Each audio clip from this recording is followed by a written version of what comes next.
Assalamualaikum warahmatullahi wabarakatuh. Pemirsa, halo, apa kabar juga Ian Umar di sana? Halo Vina, Assalamualaikum juga. Dan juga buat pemirsa, ketemu lagi di Jejak Diaspora Muslim. Dari sini kita akan menyampaikan cerita-cerita menarik komunitas Muslim dan juga Islam di Amerika. Bersama saya Ian Umar dari apartemen saya di Washington DC. Dan saya Vina Muptadi ya, ada di kota Silver Spring di negara bagian Maryland. Pemirsa, selamat Hari Raya Idul Adha nih bagi yang merayakan. Nah, seperti di tempat-tempat lain nih, Muslim di Amerika Serikat juga merayakan Idul Adha dengan penuh keprihatinan ya. Sebagian sholat di masjid yang kapasitasnya dibatasin dan dengan protokol kesehatan. Sebagian lagi memilih untuk beribadah di rumah aja. Dan di Masjid Komunitas Indonesia di dekat Washington DC, yaitu Imam Center, mengadakan sholat Idul Adha dalam 3 shift dengan jaga jarak dan juga wajib mengenakan masker. Selain itu, untuk pertama kalinya, komunitas Imam Center juga menyediakan kurban lokal yang didistribusikan kepada warga setempat yang membutuhkan, selain juga tentunya tetap menyediakan kurban ke Indonesia. Dan pemirsa, di tengah pandemik ini tidak hanya terjadi atau berdampak kepada kesehatan masyarakat, tapi juga kepada ekonomi dan juga kesejahteraan masyarakat di seluruh komunitas di Amerika. Contohnya yaitu salah satu komunitas pengungsi di Amerika yang juga terkena dampaknya ya, Vin ya. Betul sekali. Nah, di Syracuse, di negara bagian New York, itu banyak sekali ya pengungsi Muslim yang sangat membutuhkan bantuan dan mereka mendapat perhatian khusus nih dari lembaga amal setempat yang menyediakan bahan pangan kepada mereka. Kita lihat liputannya.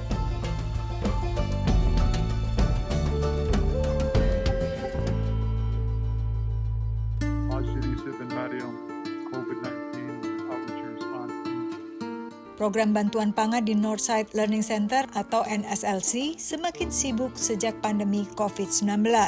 So every week we're providing approximately 50 to 70 families.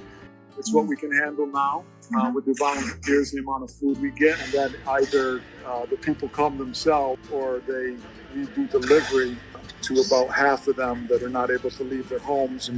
Yusuf adalah presiden NSLC, organisasi sosial yang bergerak di bidang pendidikan bagi para pengungsi di Syracuse, negara bagian New York. Sekaligus Dewan Pembina Pengurus Masjid Isa Putra Maryam.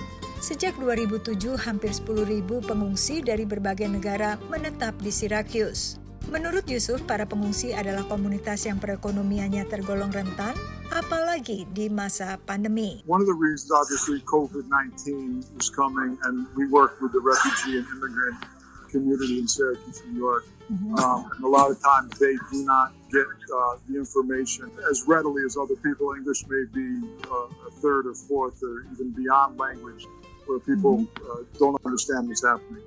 Many of them have lost their jobs. And mashallah, they have very big families, sometimes 8, 9, 10, 11, 13 children in a house. So we're trying to provide enough food for them for 2 weeks at a time. Untuk setiap akhir pekan, ia bersama sejumlah pengurus dan relawan berada di masjid menyiapkan kotak bantuan berisi bahan pangan. Brother Kofi, would you mind telling us what a typical box looks like that we're distributing here? The typical bag, we have something like chicken. Chicken, There. right. We have egg Okay. Wow. and a bag of rice. Wow. Yeah, so Minat warga untuk memberi bantuan tenaga pun tak kalah tingginya. I decided to do this because it's my compassion to help out the community and to do anything and everything it takes to be out there for the community. I'm here to help people and here to help community and ourselves too. Setiap akhir pekan, setidaknya ada 10 relawan yang siap membantu, mulai dari mengisi kotak, membagikan, hingga mengantar bantuan ke rumah warga yang tidak bisa datang. Yeah, we're packing, we're putting stuff in the box, and then we get ready. When we're ready, and we put in the car and sending one by home. Semua itu dilakukan tanpa melupakan kewajiban untuk menjaga diri agar tidak terjangkit virus corona. Before I go out, I wear gloves and put my mask on. When I enter the house, I go straight to the bathroom, wash my hands, and take shower. Karena seluruh kegiatan dilaksanakan di masjid, selama pandemi pihak masjid menyekat ruang sholat dan melapisinya dengan bahan yang mudah dibersihkan. And everybody who comes in here has masks and gloves before they enter. approximately every 4 minutes. The entire air of the room is changed to make it easy for us to clean after every prayer and a thorough cleaning every night. And again, it's you can see the ceiling is bowed. It's creating probably the cleanest room. Dari Alexandria, Virginia, Yuni Salim dan tim VOA. Bantuan seperti ini memang sangat dibutuhkan ya dalam masa krisis pandemi seperti ini. Betul sekali, apalagi di Amerika Serikat itu jumlah pengangguran terus meningkat pemirsa, dan tunjangan pengangguran pandemi senilai $600 seminggu yang selama ini diberikan itu habis masa berlakunya bulan Juli. Jadi sangat diperlukan sekali ya, Ian. Iya, sangat diperlukan sekali dari berbagai organisasi ataupun juga yayasan amal. Dan masih banyak kisah-kisah menarik atau inspiratif lainnya di Jejak Diaspora Muslim kali ini. Jangan kemana-mana, kita akan kembali setelah yang satu ini.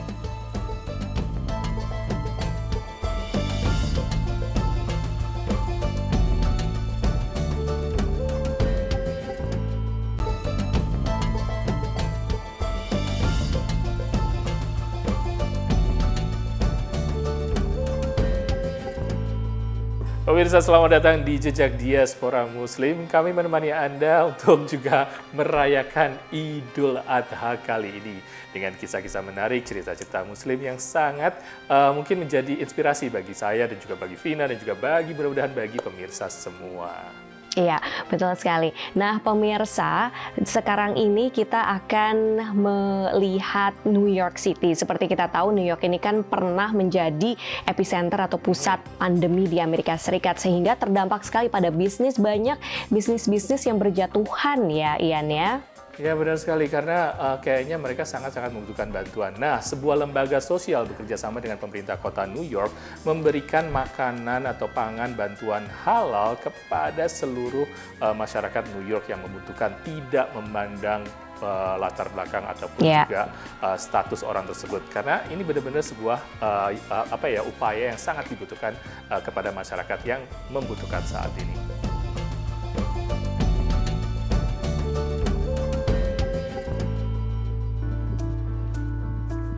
Sembari tetap menaati peraturan pembatasan sosial, warga kota New York ini antre untuk menerima makanan gratis yang dibagikan lembaga nirlaba Islamic Circle of North America Relief.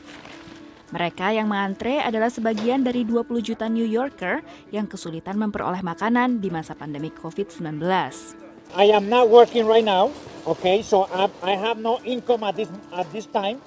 So, and my situation is very bad right now. Lockdown है, शॉपिंग बंद है, grocery store हैं, ज़्यादा रश लगी हुई है, यहाँ रश जो है वो अच्छा नहीं है. Data pemerintah kota mengungkap sekitar 1,2 juta warga New York kesulitan pangan bahkan sebelum pandemi virus corona. Saat ini, pemerintah kota New York mengalokasikan $170 juta Amerika untuk memerangi kelaparan bagi warganya di tengah pandemi. Departemen Sanitasi Kota New York ditunjuk untuk mengkoordinasikan dana ini. For people who can go out but can't afford food, we've got our grab-and-go sites across the city, over 500 of them at school sites. In addition to that, if you can't afford food and you can't go out for health reasons, you're homebound, it's not safe for you to go out, we've set up the Emergency Food Home Delivery Program, which is a program where about 12,000 city taxi drivers are signed up to deliver the meals to people who can't go out. Mengingat demografis warga kota New York yang sangat beragam, makanan yang dibagikan terdiri dari pilihan halal bagi Muslim, kosher bagi Yahudi, dan vegetarian. But 32 school sites in the highest halal observant communities got extra meals just to make sure no one runs out. And then 150,000 high-quality halal meals, including ingredients, chicken, dairy, fresh produce, carrots, potatoes, etc., were given to 10 of our community-based partners. Salah satu rekanan dalam inisiatif ini adalah Islamic Circle of North America Relief. Dengan cabang di 10 kota, ICNA mendistribusikan makanan yang disediakan pemerintah kota dengan tambahan makanan yang mereka siapkan sendiri. इकना हैंडल कर सकती है इतने बड़े पैमाने पे, इसलिए कि जब नेटवर्क भी मौजूद है, हमारे पास वॉलंटियर्स भी 300 के करीब वॉलंटियर मिल जाते हैं. आज भी आपने देखा होगा कि 1 दर्जन वॉलंटियर्स थे. तो हम अल्हम्दुलिल्लाह कैपेबल के हैं, इसलिए ये सिटी हमें दे रही है इतना. Makanan halal ini tak hanya untuk warga Muslim. To be honest, it's gonna be a lot of help for me and my family. 2-3 हफ्ते से आ रही हूँ Program pemerintah kota untuk membagikan makanan masih akan terus berlanjut hingga waktu yang belum ditentukan. Dari kota New York, tim VOA melaporkan. Ya pemirsa, selain tantangan kesehatan dan juga tantangan ekonomi, COVID-19 ini juga membawa tantangan lain, Ian. Waduh, tantangan apa lagi nih, Vina?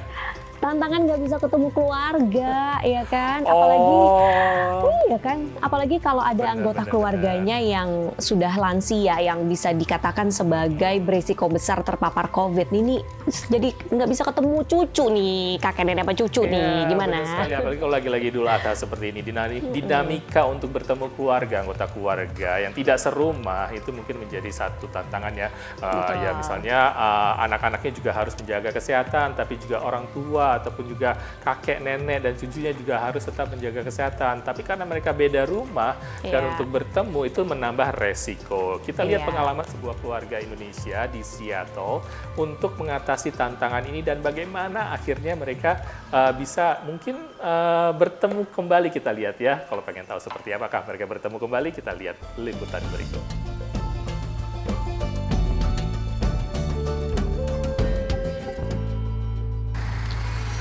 Inilah cara yang paling aman bagi Tony Soeharto dan Wartini, diaspora Indonesia di Bellevue, negara bagian Washington, untuk bertemu dan mengobati rasa rindu pada cucu mereka, Mia dan Luna. Kerinduan pada cucu merupakan salah satu dampak pandemi COVID-19 yang paling sulit dilalui. Meski sehari-harinya bisa berkomunikasi melalui telepon atau secara virtual, namun keinginan untuk memeluk sang cucu kadang tidak bisa dibendung. Mula-mulanya tuh nangis, saya sedih juga orang saya bayangin 5 hari ya saya sama cucu itu.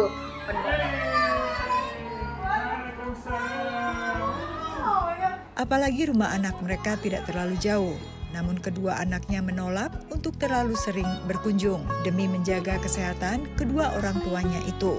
Meski sulit, baik Tony maupun istrinya memahami. Secara teori, Iris, jangan kata anak-anak kita juga ke sana 2 kali keluar, mereka di luar di halaman. Tapi gitu. Kita jaga jarak gitu. Tetap yang 6 feet itu. Tony adalah salah satu tenaga ahli Boeing. Dia dan Wartini dikaruniai 2 anak dan 2 cucu. Allahu Akbar. Pasangan ini juga tetap aktif mengikuti pengajian Asifa, pengajian komunitas Indonesia di Seattle, secara virtual. Online tuh hampir tiap hari banyak sekali gitu. Dan keduanya bersyukur pandemi telah memberi kesempatan untuk lebih banyak beribadah dan membuat mereka lebih sabar, kecuali menunggu kembalinya kesempatan untuk memeluk kedua cucu mereka. Belanja masih bisa, tapi kita sendiri yang membatasi. Dan keduanya bersyukur kehati-hatian mereka membawa hasil. Semua dari pihak kami dan juga dari ayah ibu udah lumayan aman. Jadi setelah kita udah lumayan sekitar 6 atau 8 minggu, jadi ya udah kita mulai bertemu lagi. Meski harus tetap berhati-hati. Dari Alexandra Virginia, Yuni Salim dan tim VOA.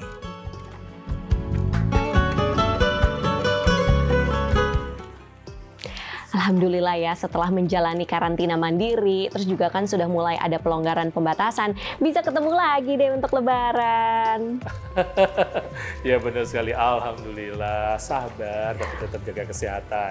Nah, pemirsa kita ada kisah menarik lainnya nih, pasti pengen tahu ya, naker atau tenaga kerja kesehatan di sini atau tenaga medis, gimana sih mereka mengatasi pekerjaan sehari-hari dan bagaimana dampak COVID ini terhadap mereka. Pengen tahu ceritanya seperti apa? Tetap JDR.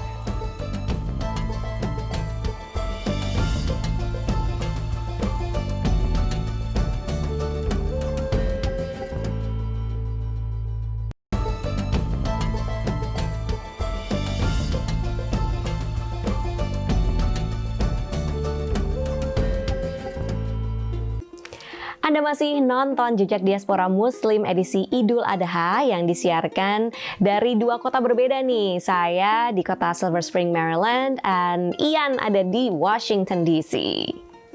Nggak jauh-jauh banget sih. Kalau kita naik mobil paling juga 30 menit, 45 menit saling ketemu bisa nyampe ya. Nah pemirsa, musim haji tahun ini menjadi tantangan bagi kita semua. Banyak sekali masyarakat Indonesia yang sudah pasti batal untuk naik haji. Dan juga masyarakat Indonesia di Amerika yang batal untuk naik haji. Karena pemerintah Arab Saudi melakukan peraturan yang sangat menyeleksi atau meminimalisir untuk aktivitas haji tahun ini. Dan dampaknya kepada komunitas muslim seluruh dunia. Betul sekali. Kalau tahun-tahun sebelumnya ada lebih dari 2 juta jemaah dari lebih dari 180 negara, tapi sekarang dibatasin menjadi hanya 1.000 orang yang tinggal di Arab Saudi aja dan berusia antara 20 sampai 50 tahun dan belum pernah naik haji sebelumnya. Dan dalam pedoman ini ya pemirsa, yang diumumkan awal Juli disebutkan bahwa jemaah haji hanya diperkenankan meminum air suci dari sumur Zam-Zam dalam kemasan botol yang telah dipersiapkan sebelumnya. Nah, selain itu untuk kegiatan jumroh atau lempar batu di Mina, jemaah nggak boleh ambil batu sendiri, melainkan sudah disiapkan oleh pihak berwenang dan batu-batu yang sudah disiapkan itu juga sudah disterilisasi sebelumnya. Ya benar sekali pemirsa, itulah tadi beberapa protokol yang diharuskan dalam masa musim haji tahun ini dan itu harus dipatuhi untuk menekan penyebaran COVID-19. Betul sekali. Nah, bicara soal protokol kesehatan dan cara menjaga kesehatan ya kan ya, kita akan ketemu nih dengan 2 orang Indonesia di Amerika yang berprofesi sebagai tenaga medis di sini. Gimana cerita mereka sehari-harinya menjalani aktivitas yang esensial dan juga gimana cara mereka untuk tetap menjaga kesehatan diri dan kesehatan keluarga mereka. Kita simak liputannya.